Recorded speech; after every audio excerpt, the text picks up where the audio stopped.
Hello, ഇന്നത്തെ വീഡിയോയിൽ ഞാൻ നിങ്ങളായിട്ട് ഷെയർ ചെയ്തുകൊണ്ടിരുന്നത് ഫേസ്ബുക്കിൽ നമുക്ക് വിജയിക്കണമെന്നുണ്ടെങ്കിൽ നമുക്ക് ഈ 10 കാര്യങ്ങൾ നിങ്ങൾ ശ്രദ്ധിച്ചേ മതിയാവും. ഞാൻ പറയുന്ന കാര്യങ്ങൾ ഫേസ്ബുക്കിൽ വന്നിരിക്കുന്ന കാര്യങ്ങളൊന്നുമല്ല. എനിക്ക് എൻ്റെതായ എക്സ്പീരിയൻസ് വെച്ചിട്ട് 4-5 വർഷത്തെ എക്സ്പീരിയൻസ് വെച്ചിട്ട് ഞാൻ പറയുന്നതാണ്. ഈ ഒരു 10 കാര്യങ്ങൾ നിങ്ങൾ ശ്രദ്ധിച്ചു കഴിഞ്ഞാൽ തീർച്ചയായിട്ടും നിങ്ങൾക്ക് ഫേസ്ബുക്കിലൂടെ ജയിക്കാൻ സാധിക്കുന്നതായിരിക്കും. അതിൽ ഏറ്റവും ഇമ്പോർട്ടൻ്റ് ആണ് നിങ്ങളുടെ കഴിവ്. നമ്പർ വൺ നിങ്ങളുടെ കഴിവ് എന്താണ്? ആ കഴിവിൽ നിങ്ങൾ ഫോക്കസ് ചെയ്യുക. എല്ലാവർക്കും എല്ലാ കഴിവും കൊടുക്കണമെന്നില്ല ദൈവം. അപ്പോൾ നിങ്ങൾക്ക് ഏതെങ്കിലും ഒരു കഴിവുണ്ടാവും. ഒന്നെങ്കിൽ നിങ്ങൾക്ക് നല്ല രീതിയിൽ കുക്കിംഗ് ചെയ്യാനുള്ള കഴിവുണ്ടാവും, അല്ലെങ്കിൽ ഡാൻസ് കളിക്കാനുള്ള കഴിവുണ്ടാവും, അല്ലെങ്കിൽ മിമിക്രി ചെയ്യാനുള്ള കഴിവുണ്ടാവും, അല്ലെങ്കിൽ പാട്ട് പാടാനുള്ള കഴിവുണ്ടാവും, അല്ലെങ്കിൽ നിങ്ങൾക്ക് നല്ല രീതിയിൽ പ്രസന്റ് ചെയ്യാനുള്ള കഴിവുണ്ടാവും. അപ്പോൾ എന്ത് കഴിവായിക്കോട്ടെ, നിങ്ങളുടെ എന്താണ്, നിങ്ങളുടെ പാഷൻ എന്താണ്, നിങ്ങളുടെ പ്രൊഫഷണൽ എന്താണ്, അതിനെ വെച്ചിട്ട് വേണം നിങ്ങൾ വീഡിയോ ഉണ്ടാക്കാൻ വേണ്ടിയിട്ട്. അങ്ങനെ ചെയ്യുമ്പോഴായിരിക്കും കൂടുതൽ നമ്മൾക്ക് ഇതിലേക്ക് ഫോക്കസ് ചെയ്യാൻ സാധിക്കുന്നതും കൂടുതൽ നമുക്ക് എപ്പോഴും എനി ടൈമിന് നമുക്ക് കണ്ടന്റ് ക്രിയേറ്റ് ചെയ്യാൻ സാധിക്കുന്നത്. അപ്പോൾ നിങ്ങൾ ഈ നമ്പർ 1 നിങ്ങൾ ആദ്യം നോട്ട് ചെയ്യുക. നിങ്ങളുടെ കഴിവ് എന്താണ് അത് നിങ്ങൾ ആദ്യം സെലക്ട് ചെയ്യുക. എന്നിട്ട് ആ കഴിവിനെ വെച്ചിട്ട് നിങ്ങൾ വീഡിയോ ഉണ്ടാക്കാൻ വേണ്ടിയിട്ട് ശ്രമിക്കുക. നമ്പർ ടു ഹുക്ക് മീൻസ് നിങ്ങളുടെ തുടക്കത്തിൽ നിങ്ങളൊരു 30, 40, 50, 1 മിനിറ്റോ ഉള്ള ഒരു വീഡിയോ ആണെന്നുണ്ടെങ്കിൽ അതിൻ്റെ തുടക്കത്തിൽ ഒരു 2-3 സെക്കൻഡ് നിങ്ങൾ എന്താണ് നിങ്ങൾ കണ്ടന്റ് അപ്ലോഡ് ചെയ്യുന്നത്, ആ കണ്ടന്റിന്റെ സസ്പെൻസ് അതിൽ എൻഡിങ്ങിൽ എന്തെങ്കിലും ഉണ്ടെങ്കിൽ അത് നിങ്ങൾ ആദ്യം തുടക്കത്തിൽ വെച്ചു കൊടുക്കുക. ഉദാഹരണത്തിന് നിങ്ങളൊരു ബിരിയാണി ഉണ്ടാക്കുന്ന അതുമായിട്ട് ബന്ധപ്പെട്ട ഒരു വീഡിയോ ആണെന്നുണ്ടെങ്കിൽ നിങ്ങൾ ആ ഒരു വീഡിയോ ചിലപ്പോൾ 1 മിനിറ്റോ 1.25-1.5 മിനിറ്റോ ഉണ്ടെങ്കിലും അതിന്റെ ലാസ്റ്റ് എൻഡിങ്ങിൽ നിങ്ങൾ ബിരിയാണി ഫിനിഷ് ചെയ്ത് കഴിഞ്ഞാൽ എല്ലാം റെഡിയായി, ആ ലാസ്റ്റ് എൻഡിങ് ടൈമിന് ബിരിയാണി ഒരു പ്ലേറ്റിൽ വിളമ്പി അതിൽ നിന്നും ആവി വരുന്ന ഒരു രീതി ഉണ്ട്, ഒരു രംഗമുണ്ടല്ല, അതായിരിക്കണം നിങ്ങൾ തുടക്കത്തിൽ വെക്കേണ്ടത്. എന്നിട്ട് നിങ്ങൾ പ്രസന്റ് ചെയ്യാൻ വേണ്ടി തുടങ്ങാം. അതേപോലെ തന്നെ എന്തും ആവട്ടെ, ആ വീഡിയോയിലുള്ള സസ്പെൻസ് നിങ്ങൾ തുടക്കത്തിൽ 2-3 സെക്കൻഡ് വെച്ച് കഴിഞ്ഞാൽ ആ വീഡിയോ അവസാനം വരെ ആൾക്കാർ കാണാൻ താല്പര്യപ്പെടും. അപ്പോൾ അങ്ങനെ താല്പര്യപ്പെടുമ്പോൾ നിങ്ങളുടെ എൻഗേജ്മെന്റ് കൂടും. ഒരു നിശ്ചിത ടൈം നിങ്ങളുടെ വീഡിയോ ആൾക്കാർ കാണുന്നുണ്ടെങ്കിൽ, അതായത് ഒരു 30 സെക്കൻഡിന്റെ വീഡിയോ ആണെന്നുണ്ടെങ്കിൽ അത് ഒരു 10-15 സെക്കൻഡൊക്കെ ആൾക്കാരൊക്കെ കണ്ടിട്ടുണ്ടെങ്കിൽ തീർച്ചയായിട്ടും ആ വീഡിയോ മുകളിലേക്ക് പ്രൊമോട്ട് ചെയ്യും ഫേസ്ബുക്ക്. അതല്ലാതെ 2-3 സെക്കൻഡ് ആൾക്കാർ കണ്ടിട്ട് ഇത് പോരപ്പ, ഇത് കൊള്ളില്ല എന്ന് പറഞ്ഞിട്ട് സ്കിപ്പ് ചെയ്ത് കഴിഞ്ഞാൽ പിന്നീട് ആ വീഡിയോയുടെ എൻഗേജ്മെന്റ് കുറയും, ഫേസ്ബുക്ക് ആ പ്രൊമോട്ട് ചെയ്യുന്നത് ഇല്ലാണ്ടാക്കും. അപ്പോൾ നിങ്ങൾ ഒരു സസ്പെൻസ് അതെപ്പോഴും നിങ്ങളുടെ വീഡിയോയുടെ തുടക്കത്തിൽ വെക്കുന്നത് നല്ലതായിരിക്കും. പിന്നെ മൂന്നാമത്തത്, അറ്റ്ലീസ്റ്റ് ഒരു 30 സെക്കൻഡെങ്കിലും നിങ്ങൾ വെക്കാൻ വേണ്ടിയിട്ട് നോക്കുക. വീഡിയോ 1 മിനിറ്റ് 30 സെക്കൻഡിൻ്റെയും 1 മിനിറ്റിൻ്റെയും ഇടയിലുള്ള ലെങ്ത്തുള്ള വീഡിയോ ആണെന്നുണ്ടെങ്കിൽ കുറച്ചും കൂടി നല്ല രീതിയിൽ ഈ വീഡിയോ റീച്ച് കൂടാനുള്ള സാധ്യത കൂടും. ഒരുപാട് നിങ്ങൾക്ക് ലെങ്ത് ഉണ്ടാവാനും പാടില്ല. 2 മിനിറ്റ് 3 മിനിറ്റ് ലെങ്ത് ഉണ്ടാകുമ്പോൾ അതിനനുസരിച്ചിട്ട് എൻഗേജ്മെന്റ് കുറയും, നിങ്ങൾക്ക് വ്യൂസും കുറയും, പിന്നെ റീച്ചും കുറയും. റീച്ചും എൻഗേജ്മെന്റ് ഒക്കെ കുറയുന്ന സാഹചര്യത്തിൽ നിങ്ങളുടെ റീല് കൂടുതൽ പ്രൊമോട്ട് ചെയ്യാനും ഫേസ്ബുക്ക് നിൽക്കില്ല. പിന്നെ 4-മത്തെ പോയിന്റാണ് ക്ലാരിറ്റി. ഇപ്പോൾ നിലവിൽ ഏകദേശം എല്ലാ ഫോണിലും അത്യാവശ്യം നല്ല രീതിയിലുള്ള ക്ലാരിറ്റി ഉണ്ട്. അത് ആൻഡ്രോയിഡ് ആയാലും ഐഫോൺ പിന്നെ പറയണ്ട, അത്യാവശ്യം ഉണ്ട്.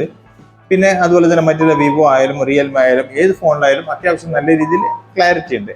അപ്പോൾ നിങ്ങളെ വീഡിയോ ക്രിയേറ്റ് ചെയ്യാൻ വേണ്ടിയിട്ട് ഐഫോൺ തന്നെ വേണമെന്നില്ല. ചില ആൾക്കാർ പറയുന്നതാണ് എൻ്റെ കയ്യിൽ ഐഫോൺ ഒന്നുമില്ല, നല്ല ക്ലിയറുള്ള വീഡിയോ ഒന്നുമില്ല, അതിനൊന്നും ആവശ്യമില്ല. നിലവിൽ പിന്നെ ഒരു 15,000-നും 20,000-നൊക്കെ കിട്ടുന്ന ഫോണിലൊക്കെ നല്ല രീതിയിൽ നല്ല ക്ലാരിറ്റിയോടെ ഉള്ള ക്യാമറയൊക്കെ ഉണ്ട്. അത് സാംസങ് ആയാലും വിവോ ആയാലും റിയൽമി ആയാലും ഏത് ഫോണിലായാലും അത്യാവശ്യം നല്ല രീതിയിലുള്ള ക്ലാരിറ്റിയോടെ ഉള്ള ക്യാമറ ഉണ്ട്. അപ്പോൾ നിങ്ങൾ ആ ഒരു കാര്യത്തിൽ നിങ്ങൾ പേടി വേണ്ട. സാധാരണ നോർമൽ ആൻഡ്രോയിഡ് ഫോണിലായാലും ശരി നല്ല ക്ലാരിറ്റി ഉള്ള പ്ലേസിൽ പോയിട്ട്, നമ്മൾ സൺലൈറ്റ് ഒക്കെ ഉള്ള പ്ലേസിലായിരിക്കണം, അല്ലെങ്കിൽ നല്ല വെളിച്ചമൊക്കെ ഉള്ള പ്ലേസിലായിരിക്കണം. അത്യാവശ്യം നല്ലൊരു ക്ലാരിറ്റി നിങ്ങളുടെ വീഡിയോയിൽ ഉണ്ടാവണം. പിന്നെ 5-മത് സൗണ്ട് ക്വാളിറ്റി. അത്യാവശ്യം നല്ല രീതിയിൽ സൗണ്ട് ഉണ്ടാവണം നിങ്ങളുടെ വീഡിയോയിൽ. ഈ ഔട്ട്സൈഡിലുള്ള വോയിസ് ഒക്കെ ഇതിലേക്ക് വരുമ്പോൾ നമ്മളുടെ സൗണ്ടിന് ഒരു ക്ലാരിറ്റി ഉണ്ടാവില്ല. അപ്പോൾ അതിന് ഇതുപോലെയുള്ള മേക്കുകളൊക്കെ ഉപയോഗിക്കാൻ വേണ്ടിയിട്ട് നോക്കുക. ഗ്രീൻ ആരോ എന്നുള്ളൊരു മേക്കാണ്. അപ്പോൾ ഈ ഗ്രീൻ ആരോ നിങ്ങൾക്ക് ചെറിയൊരു റേറ്റിൽ കിട്ടുകയും ചെയ്യും. ഒരു 1,000-1,500 രൂപ ഇതിന്റെ ചാർജ് വരുന്നുള്ളൂ. 2 മേക്ക് കിട്ടും. ഒരു 20 മീറ്റർ ലെങ്ത്തിൽ നമ്മൾ നിന്ന് കഴിഞ്ഞാലും ഇതിന്റെ പവർ നമ്മളുടെ ഫോണിലേക്ക് വരുന്നുണ്ട്. നല്ല ക്ലാരിറ്റിയോട് കൂടി വോയിസ് വരുന്നുണ്ട്.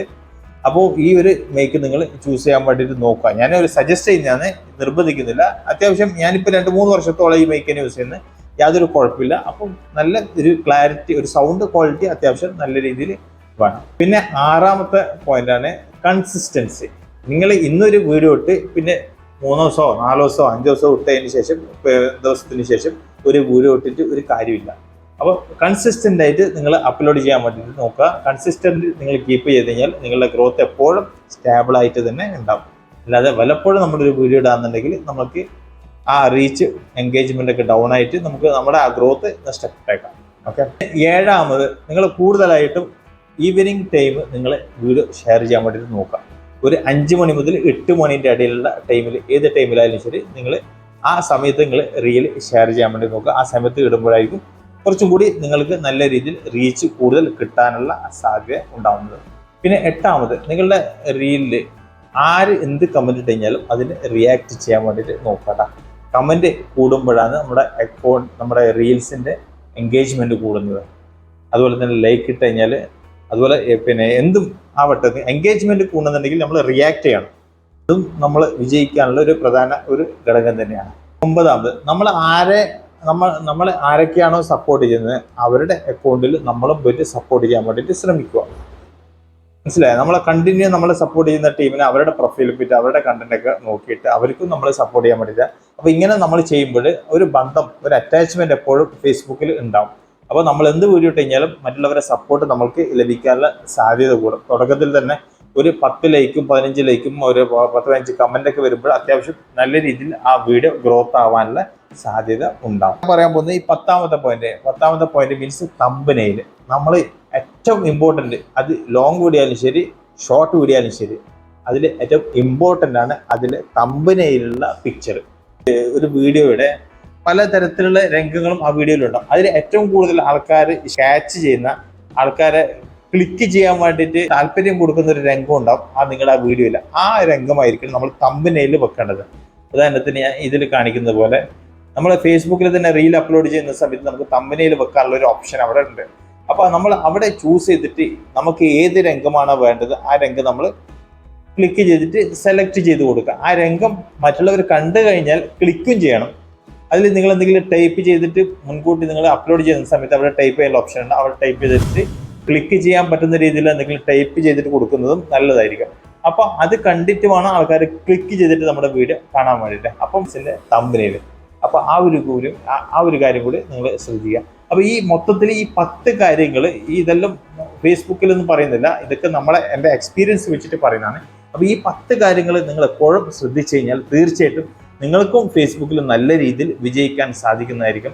പല ആൾക്കാരുടെയും അക്കൗണ്ട് ഞാൻ നോക്കിക്കഴിഞ്ഞാൽ എനിക്ക് കാണാൻ സാധിക്കും, വല്ലപ്പോഴും ഒരു വീഡിയോ ഇടും, വല്ലപ്പോഴും ഒരു ഫോട്ടോ ഇടും.